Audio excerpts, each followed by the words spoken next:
Let's take a closer look at multi-billion-dollar China-Pakistan Economic Corridor, or CPEC. Geographically, the corridor refers to the 2,000-kilometer road and rail link connecting Kashgar in West China's Xinjiang Uyghur Autonomous Region to Pakistan's southwestern port of Gwadar. But the project is not merely confined to transportation.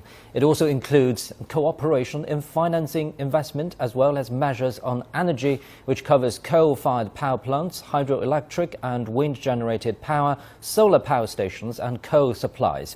The corridor is also expected to help some of the most underdeveloped areas of Pakistan by reducing poverty and generating jobs. For China, it reduces transportation time of goods and energy. Currently, exports from China to the Middle East and Africa via the Strait of Malacca take about 45 days. That could be reduced to less than 10 days going through Gwadar port.